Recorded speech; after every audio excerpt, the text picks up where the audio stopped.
कराची के इलाके भैंस कॉलोनी में सिंध फूड अथॉरिटी ने कार्रवाई के दौरान मुर्दा जानवरों की हड्डियों और चर्बी से गैर मयारी तेल तैयार करने वाली गैर कानूनी फैक्ट्री सील कर दी।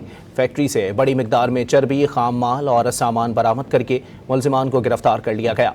मजीद जानते हैं डॉन न्यूज़ के नुमाइंदे सैयद वसीम से। वसीम, बताइएगा कितने मुलजिमान गिरफ्तार किए गए हैं? जी बिल्कुल, सूबाई वजीर खुराक मखदूम महबूबुज़्ज़मा की हिदायत पर भैंस कॉलोनी में सिंध फूड अथॉरिटी की कार्रवाई हुई है ये, और भैंस कॉलोनी में मुर्दा जानवरों की हड्डियों और चर्बी से गैर मयारी तेल तैयार करने वाली गैर कानूनी फैक्ट्री सील कर दी गई है।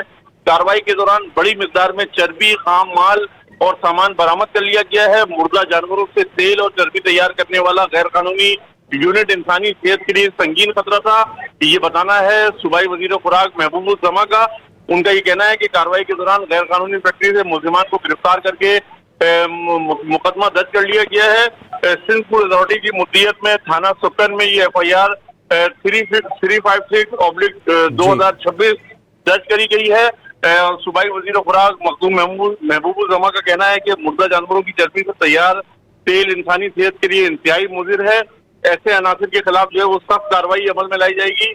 सिंध फूड अथॉरिटी को गैर मयारी मुज़िर सेहत और गैर कानूनी फूड यूनिट के खिलाफ कार्रवाइयां मजीद तेज करने की हिदायत जारी की गई है सूबाई वजीर खुराक की जानिब से। बहुत शुक्रिया वसीम।